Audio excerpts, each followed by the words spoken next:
The National Broadcasting Company presents Joel McCrea in Tales of the Texas Rangers.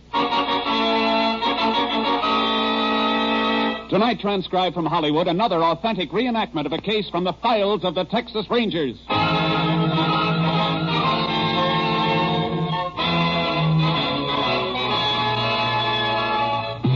Tales of the Texas Rangers, starring Joel McCrea as Ranger Jace Pearson.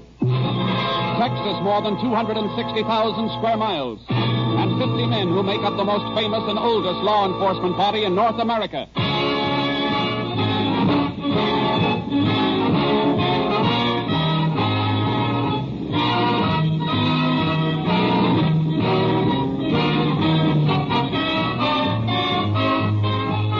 Now, from the files of the Texas Rangers come these stories based on fact. Only names, dates, and places are fictitious for obvious reasons. The events themselves are a matter of record.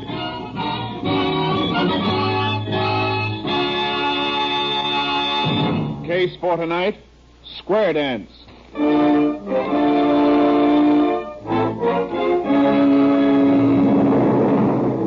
It is 9:50 p.m. Saturday night, October 14th, 1949. There is a square dance in progress at the Fun Spot, a barn-like dance hall on the outskirts of Bankerville in West Texas.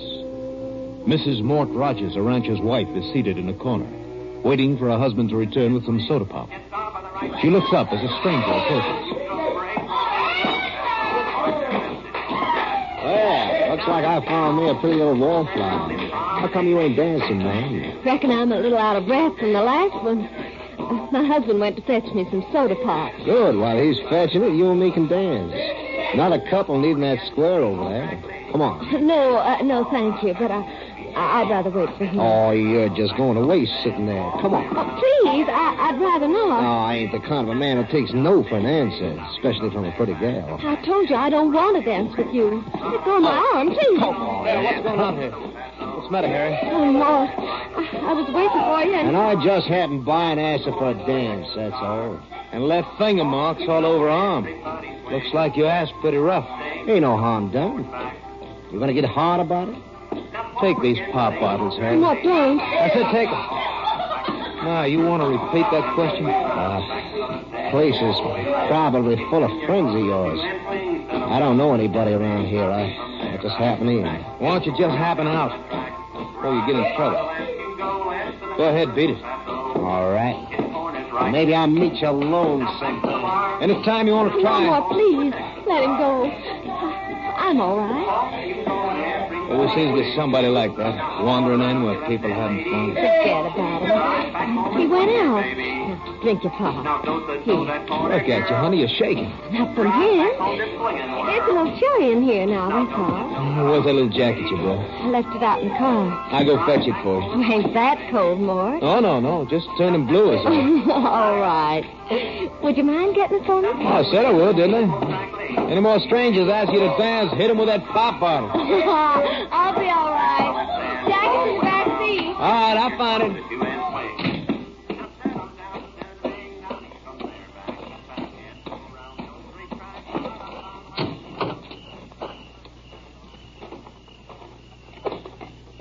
Well, Huh? look who's here. Oh, it's you, huh? What you doing hanging around these cars? Thought I told you to get lost. Better watch your tongue. You ain't surrounded by friends now. Yeah, I figured you'd follow me out. I didn't follow you out. I come out to get my wife's jacket. And as for friends, mister, I don't need any to hand the likes of you. Now, why don't you get while the getting's good? Too bad your wife didn't come out to get her own jacket. Yeah, she's kind of cute. Shut up. Right now. If I would have asked her to dance if she hadn't given me the eye. Why, you? Come on, get up. Get up and fight. Or get up and run. I'll fight. But we'll fight my way with this kid. I might have known someone like you would carry a knife. You're going to know it. Just once more for good measure. Guess your wife ain't going to be so particular who she dances with from now on.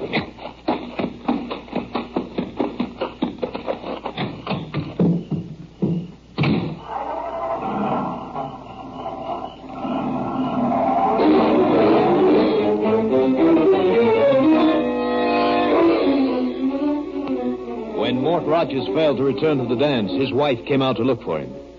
Her screams as she found the body brought dancers streaming from the hall. Somebody summoned the sheriff, and he in turn called for the help of a Texas Ranger. Ranger Jace Pearson was assigned. He arrived at the parking lot outside the fun spot shortly after midnight.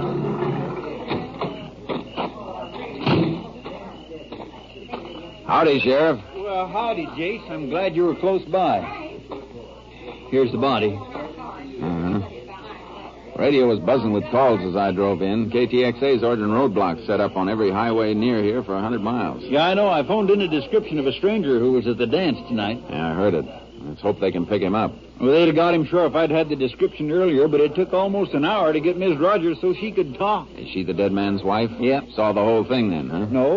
No, she was inside when it happened. Come out and found the body. Well, then why the pickup for the stranger in particular? Rogers have trouble with him? Just words. Nothing anybody saw. Tried to force Miss Rogers to dance with him, the way she tells it. Rogers come along, saw what was going on, and ordered the fella out. Whole thing happened less than 2 hours ago. The killer can't be too far away, then. Yeah, far enough. Yeah, but if the roadblocks don't pick him up, we'll know he's either living or hiding within a 2-hour ride from here. Could be 100 yards away or 100 miles away. Even then, he might not be the one. Over 60 couple at the dance tonight. Any one of them could have stepped outside. I haven't let a car pull out since I got here. Good. You shake everybody down? Yeah, didn't find anything on anybody, though. Deputy has 2 knives and a gun that were ditched under benches when he started searching. The knives clean? As far as I could tell. We'll send them through to Austin, make sure. If there's any blood left on one of them, the lab will find it. Yeah. We're not going to have to wait for that, though. Not if the killer's still around. Why? This wound on Rogers' throat cut the jugular. See how the blood spurted out. Killer couldn't miss getting some of that blood on his clothes. You check for that on the shakedown? Well, just their hands, Jace. Well, you better line them up again inside. Blood's had time to dry. Killer may have had a chance to try and wash it out, but we'll have to check every suspicious-looking stain. Well, I got the names and addresses of everybody in the place. Good. You can use that as a checklist. Make sure nobody's taken a run out since you got here. Deputies been stationed all around. All doors have been locked, except this one leading out to the parking lot. I had to let folks out here because some of them have got babies sleeping in their cars. Yeah, I understand. Well, let's get them in. Right. All right, inside again, folks. Everybody inside. Joe, Charlie, Higgins, don't let any stragglers hang back. Keep them moving. Hey, you better send one of your deputies into town. Dig up some clothes from the jail or someplace. If you find any suspicious stains, a few of these people mightn't have anything to wear home.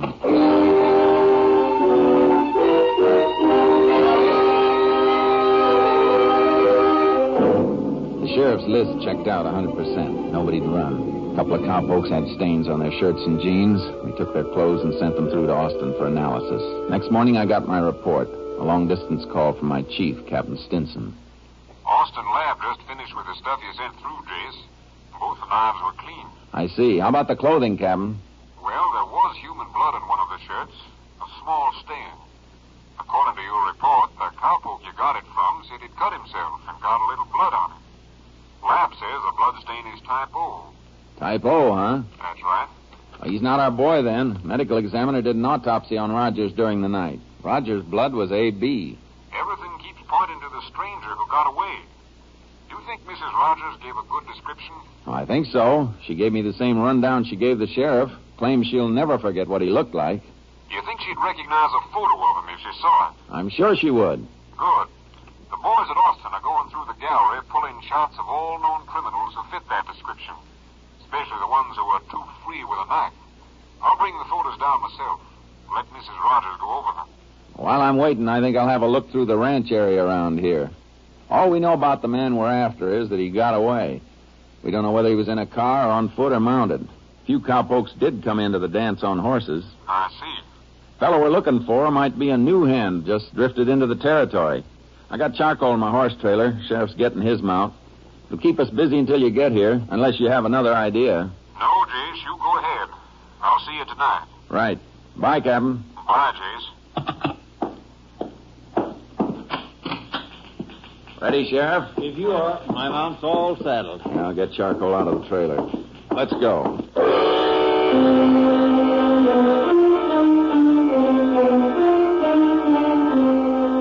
We rode from ranch to ranch, taking shortcuts through the gullies and arroyos, working through the good grazing as well as the badlands, riding close to get a good look at cowpokes working the range wherever we spotted them. We're on Brubaker's land now. Be able to see the ranch house when we reach the end of these trees. How many hands he got on the place? 3. They've been around for quite a spell, unless he took on a new one. Brubaker. That seems to me his name was on the list of folks who were at the dance. Yeah, he was there with his wife. Well, then he was asked if he'd noticed the stranger. Asked everybody that. If anybody by that description was working for him, he'd spoke up. Well, I thought we might talk to his hands. Even if they weren't at the dance, they might have noticed a stranger around someplace. Possible. Worth a try. Yeah. Hey, there's Brubaker now, climbing into his tractor, there by the tool shed. Hey, Brubaker! He sees us. Howdy, Sheriff. Can hear you. Oh, boy. Oh, Jockey. Yeah, howdy. Howdy. Glad to see you, Sheriff. Matter of fact, I've been thinking of phoning you. You got some information on the Rogers case? Well, no. It's something I guess I shouldn't even be bothering you with right now. Just wanted to put in a little complaint. What kind of complaint, Brubaker? Well, sir, just before the dance last night, the missus and me did some shopping in town. Matter of fact, going to the dance was an afterthought. Just decided to drop in when we was driving home and past the fun spot. Mm-hmm. Well, sir, like I said, I hate to bother you about it, but a couple of things was stolen out of my pickup while we was at the dance. New bridle I'd bought in town and a new pair of wire clippers. Are you sure those things were taken while you were at the dance? Well, they couldn't have been taken anyplace else. They were the last things we bought before we went to the dance. Put them on the shelf behind the cab seat. Could be something to this, Jase. You sure could. Anybody stealing things from a car wouldn't be doing it while you and your deputies were all over the place. And we were there till after everybody had cleared out. Stuff must have been taken out of Brubaker's pickup before Rogers was killed. Say, as a matter of fact, Rogers might have surprised somebody going through the cars. I wouldn't rule out the stranger we're looking for. He left the dance hall before Rogers went outside. Bridle and wire clippers wouldn't be easy to trace. I wonder if he might have taken something else. Well, I haven't had any other complaints. People don't always complain. Thanks, Brubaker. Come on, Sheriff. Let's get back to town. So long. So long. So long. Get up, Charlie. Come on now, let's go. You planning to check over that dance list again? We'll call every name on it. See if anything else was taken from that parking lot. Up, Sharky. Come on, boy. Let's go.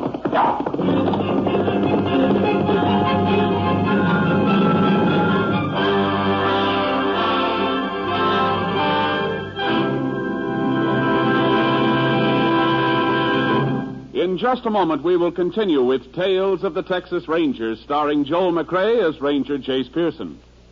3 chimes mean good times on NBC. Tonight, over most of these NBC stations, Theater Guild on the Air will feature Raymond Massey and Shirley Booth in Ethan Frome. Mr. Massey also starred in the play's original production in 1936, while Miss Booth is well known for her dramatic performances on radio and the Broadway stage. Remember to hear them on the Theater Guild on the Air presentation of Ethan Frome tonight. We continue now with Tales of the Texas Rangers and tonight's case, Squaredance, an authentic story from the files of the Texas Rangers.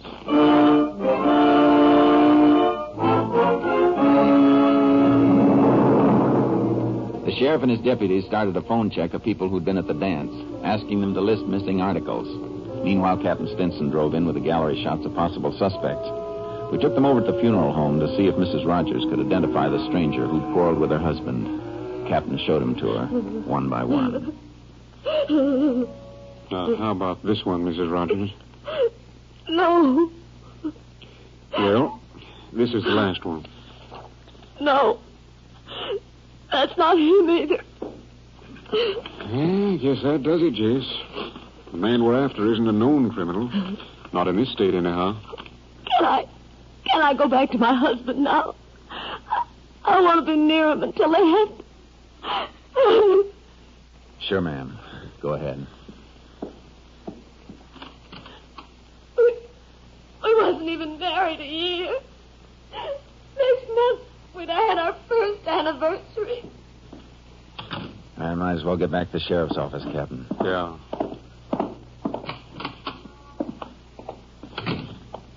A young bride like that. And a nice future the killer left her. We gotta get him. I'll stay on until Hey, Jay, Captain Captain. Oh, there's the sheriff now. Looks like we've hit something on that phone check, Jace. Deputy just got a call from Perney Richards. Not the old man, but Perney Jr. Something missing from his car? Yeah. Lady's Hamilton wristwatch. Perney bought it for his gal's birthday. Left it in the glove compartment of the car. Was fixing to surprise her with it today. Yeah, that's going to help, Jace. Plenty. New purchase like that, the jeweler will have a record of the serial number on the watch.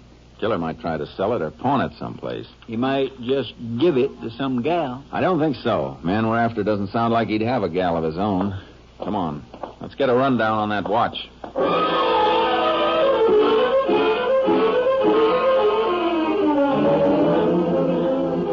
We got the serial number and put out a bulletin to jewelers and pawn shops, all the logical places where a man might dispose of a watch. Because it was Sunday, we had a break. The bulletins would be on file before the killer had a chance to unload. Meanwhile, Captain Stinson was in phone contact with Austin, digging up another angle. Yeah, that's what I wanted. Well, thanks. No, not necessarily. Mightn't mean anything, but it can't hurt us. I'll call you later if I need anything else. Right. Goodbye. Might have anything? A little. I asked them to check open files, unsolved cases of petty theft, especially things taken from cars in dance hall parking lots. Must be plenty of cases like that. The same man wouldn't be responsible for all of them. No, but a couple of cases follow a pattern, Jace. I've written them down. Now, look here. Portable radio stolen from a car a week before last, outside of Elderton. Roadhouse there was having a square dance. And here's a constable's report. Same night, same place. Man answering the description of our stranger got in a beef. He pulled a knife on a fella. Didn't get a chance to use it, though. And ran before the law could get there. Hey, that's good. Now, here's another one. Also a square dance. South of here at Pa's Crossing. Happened a month ago. Manager at the dance hall ordered some fella out for bothering a woman. Again, the same description. Fella went outside and threw a rock through a window and got away. Cars had been looted. That's our boy, all right. Yeah, but we still don't know who he is. Something we do know, though. Look at this county map. He's been here in Bankerville, west of here in Elderton, and south of here at Pa's Crossing, all within a month. Yeah, that's right. Means he must be living in this area or hanging around at some place. And draw a circle around the 3 spots he's been seen at. Gives us a radius of about 40 miles in any direction. And that fits, because he wasn't picked up in the roadblocks. I don't know, Jace. He's been a stranger in all 3 places. And they're the only towns around here.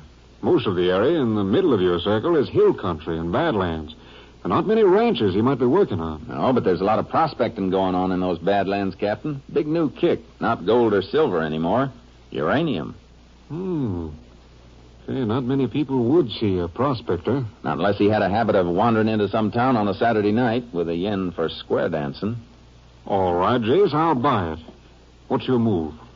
Thought the sheriff and I might do a little prospecting, too. Uranium? No. A man with a knife.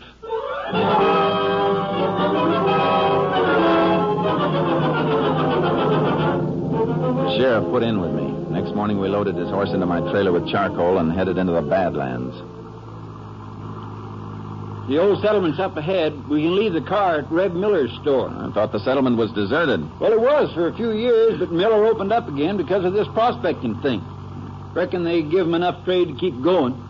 It's either they buy from him or take a car trip every time they have to lay in supplies. I never thought of that. Miller may have seen our man. Possible. Coming into the settlement now.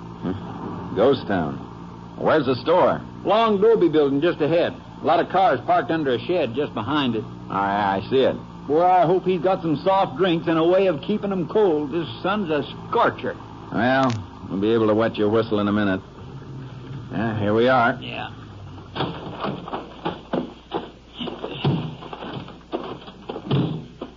Hardly think Miller could make a living here. Well, there's just him and his old lady. I reckon they don't need much to get by. Looks like we'll be his only customers.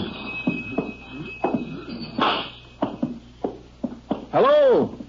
Anybody here? Oh, well, land. If it ain't Sheriff Gruner, howdy. Howdy, Miss Miller. This here is Ranger Jace Pearson. Hello, ma'am. Where's Reb, Miss Miller? Oh, now he's just plain gonna die 'cause he missed you, Sheriff. But he drove up to Ellerton to see the doc. She's back again. Oh, that's too bad. But he'll be back for supper if you can stay. We might have to. Depends on whether or not you can help us. Somebody here can help us, all right. What is it, Jace? Take a look in this showcase. Well, I'll be.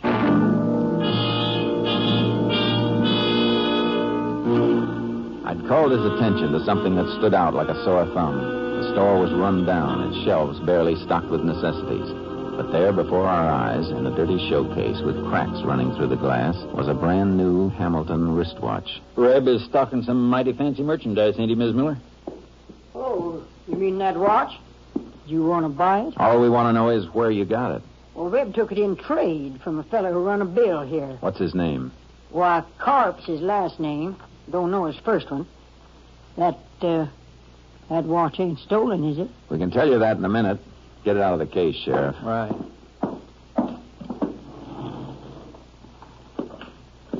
You remember the serial number? Yeah, I got it written down in my book. Pry the back cover off. Yeah, fingernails won't do it. I'll have to find something. When did this Carp bring the watch in, ma'am? Well, yesterday, Sunday. Reb's always trusting people, you know. Carp owed him more than $20. Instead of cash, he give Reb the watch and a pair of wire clippers. Wire clippers? You hear that, Sheriff? I sure did. I'll have this watch case open in a minute. Oh, I told Reb not to trust nobody. Reckon Carp wouldn't even trade here if he had cash. Couldn't give Reb no money. Oh, no, but when he come back yesterday, he had a new bridle for his horse. Reckon he had to pay cash for that someplace. You're reckoning wrong, Mrs. Miller. He got that bridle the same way he got the watch and wire clippers. That does it. Here's the number, Jace. H427991. H4279. That's it, all right. Carp's our boy. Where is he? Well, he's out in the hills, I reckon. He saddled up and rode off after he brought our car back yesterday. He had your car? All Saturday night, Sheriff. You know Reb. He'll lend anything to anybody. That's why we ain't got nothing ourselves. Carp never even paid him for the gas he used up. Then he had the nerve to borrow his shirt and jeans while he used my tub to scrub out his old clothes. And water scarce as it is. Don't need two guesses what he was scrubbing for, Sheriff. You can say that again. Come on, Sheriff. Let's get the horses and move. Well, look here, don't you want to know what he looks like? Thanks, ma'am, but that's something we already know.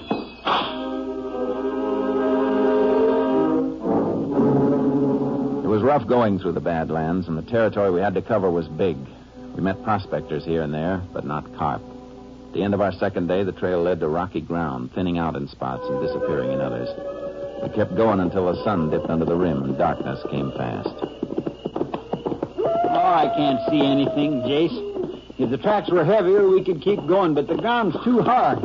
Can't pick up marks like that by flashlight. I know. Better find a campsite. Rustle some grub. Well, you can do the eating. All I want is a place to rest my bones. We'll find a spot when we get on level ground. Up, Charlie. Come on. Come on, up, boy.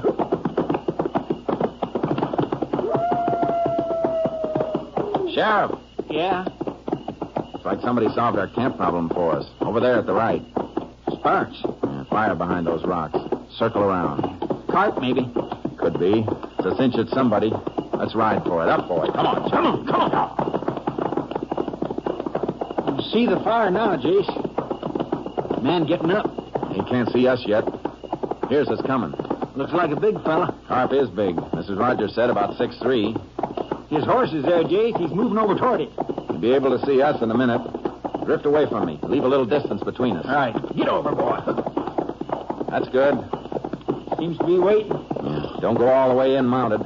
Pull up and we'll walk to him. Whoa, Chuck. Oh, boy. Oh. All right. Keep the same distance. Who's that out there? We're looking for somebody. Who? I'll tell you in a minute. Keep your eyes open, Sheriff. Maybe you better tell me now. A fellow named Carp. Is that you? What do you want to see Carp about?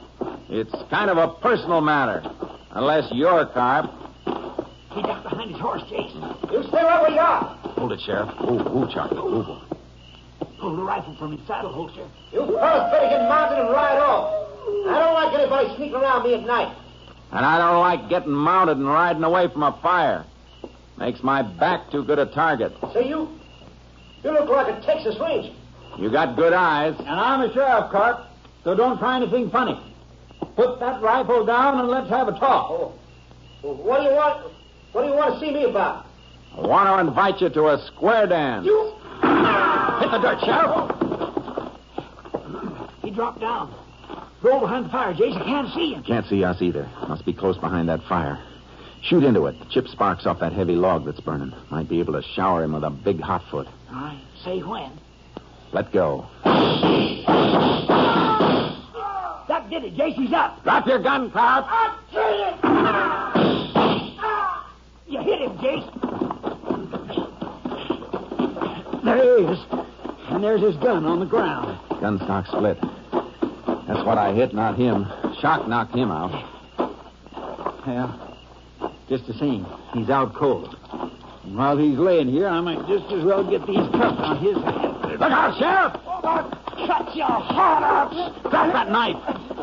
Let it Go! Oh, my arm! Thank you, Jace.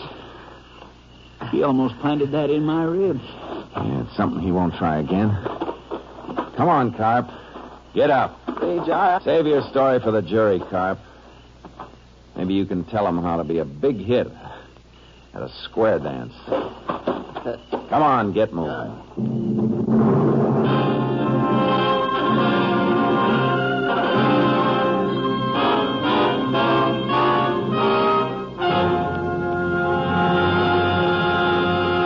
Randolph Carp was tried and convicted for the murder of rancher Mort Rogers. The final piece of evidence against Carp was a bloody fingerprint on the steering column of the car he had borrowed from storekeeper Reb Miller. It was Carp's right thumbprint, and the blood specimen matched the type of the slain man.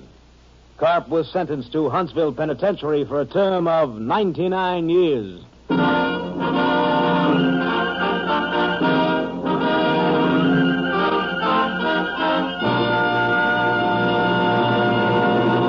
And now, here again is the star of our show, Joel McCrea. A famous Texas Ranger was once asked what he considered the most important quality in a ranger. Well, he pondered, I liken a good ranger to that broad-brimmed hat of mine hanging over there on that old steer horn. It's made of some sort of fabric that holds up. It takes the toughest handling I've ever seen. Must be in the character of the material, I guess, because as old as that hat is, it's never showed a sign of going to pieces. I never did like hats or men that'll come unglued. Good night, folks. See you next week. Next week, Joel McCrea in another authentic reenactment of a case from the files of the Texas Rangers. Joel McCrea is currently seen starring in the MGM production Stars in My Crown. Tonight's cast included Tony Barrett, Lou Krugman, Betty Moran, Harley Bear, Byron Kane, Joe Forte, and Jeanette Nolan. This story was transcribed and adapted by Joel Murcott, and the program was produced and directed by Stacy Keach. Hal Gibney speaking.